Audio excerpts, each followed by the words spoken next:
破地獄係一套禮儀啊，應該可能係我哋香港獨有嘅一套舞蹈表演。因為先人過身就落咗地獄，呢個透過呢啲儀式係可以帶佢翻，所謂重返生天咁樣嘅一件咁嘅事。我就最中意呢個題材，係我哋香港嘅，好地道嘅，係一啲咁多其他國家邊度中西方影子都冇嘅，係廣東話嘅，係南和嘅，都保持住咁完整嘅成套嘅破地獄，佢一套嘅宗教嘅思想。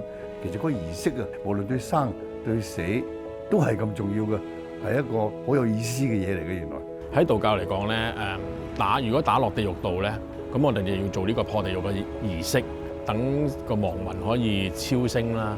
即係可能係喺佢在世嘅時間有好多犯咗好多嘅業啦，咁希望可以借一啲道教經文洗滌咗個亡魂嗰啲罪業咧，等佢早啲可以係投往呢個極樂世界咁嘅意思嘅。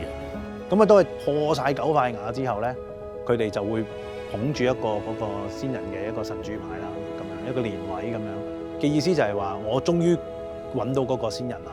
當你要帶嗰個先人走嘅時候咧，其他就會有啲鬼差喺下邊咧，見到你想劫法場啊，你想救人喎，咁佢哋就會可能放箭啊，同埋有啲武器掟佢哋啊。咁啊，勉強個先人受傷嘅話咧，就所以佢哋就要高速咁轉咯，就避開呢啲咁樣嘅攻擊。當你切入去破地獄啊，或者唱超度嘅嘢嘅時候，你會有另外一種感覺嘅，因為多半時間你都係聽嘅啫嘛，或者你多半時間喺你嘅人生裏邊都係睇嘅啫。但係原來你置身去呢一件事做緊嘅時候，會有一啲使命感喺度嘅。原來其實佢揾我嘅時候，我就要預咗去全套做㗎啦。所以基本上我哋都學晒成個破地獄嘅流程，應該要做啲乜嘢啊？第一步、第二步、第三步、第四步、第五步係點樣啊？咁我諗我練咗9個月啦。其實唔止我哋而家拍咁少啊，第一個 step 開始好多嘢都要學識咯，同埋都有練咯。其實我去咗好多地方練啊，唔止屋企樓下公園。我喺屋企自己都有練。多謝師傅，我會努力練習嘅。好驚啊！走到好遠啊！爛咗真係，用咗50年嘅劍俾我。衛詩雅係今次對佢嘅要求比較多啦，亦都比較大啦。一有呢個角色，有呢個故仔，我就同佢講你需要練習啦。去到佢拍嘅時候，差唔多練咗1年咯。我哋同上一輩、上一代嘅師傅都會有一定嘅分別嘅，因為上一代啲師傅咧比較着重啲功架，都與呢個觀眾有關嘅。因為老人家係睇開粵劇嘅，睇開粵曲、睇開戲曲嘅，着重你呢個功架嘅表現啊咁樣。而家新一代係冇睇開粵劇嘅，咁佢就變咗就欣賞嘅角度唔同咯。譬如拋火劍啊，將把火劍拋高切翻啊，或者有個叫車身嘅動作啦，以前啲師傅都未必有嘅。咁啊變咗着重咗多咗呢啲咁嘅其他嘅技巧咯。咁啊時代有少少唔同同老一派就。其實破地獄咧入邊，我哋大概有個流程，每一樣係做啲乜嘢，但係唔代表係每一個動作係 standard 嘅，唔係每一個動作標準一定要跟足一模一樣咁做嘅。譬如破瓦嘅時候有破瓦，佢入邊有一定嘅要求嘅。後尾可能你見到佢冇招魂幡啊，冇火劍啊，跳火嘅時候係其實有一定嘅要求嘅。咁但係至於喺呢個框框入邊，佢可以有自己嘅發揮咯，都有一定危險性㗎。如果跌一反落嚟，可能成隻腳我哋要做手術都試過曾經。其實我睇到嗰班人嗰種轉法，我真係覺得我轉唔到啊，但係我就嗰個劍咯，轉我都唔得。嗰個人轉咗3年啊，嗰個師傅同我講，我哋轉咗幾耐？佢3年，佢先而家轉到。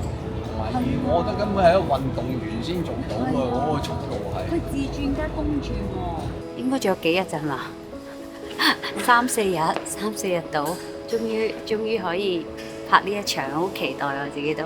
到真係終於拍嘅時候，又好似有種哇 show time 嘅感覺，係興奮嘅，有緊張，但係 enjoy 嘅過程多啲咯。我都有一種好特別嘅感覺，拍嘅時候你會覺得全 crew 人咧都好似幫你加油緊咁樣，咁尤其是有啲工作人員係由我第一日開始學跟足跟拍，好似一班朋友幫我一齊做一件事而成功咗一樣。點解你哋我哋練咗咁多堂，真係台上1分鐘，台下10年功。即係1年前我同老闆傾偈，佢就話Michelle 已經喺度轉緊㗎咯，練緊，即係呢啲咁樣咯。咁係花咗無數咁多心機落去做好呢個佢哋戲中嘅南無呢個角色。咁啊 Michael 當然亦都佢仲係南無嘅大師添。咁佢又有佢大師嘅風範。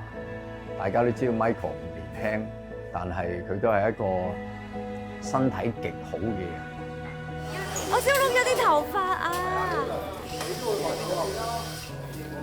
影唔到㗎，唔係啊，係攏咗啊，真係。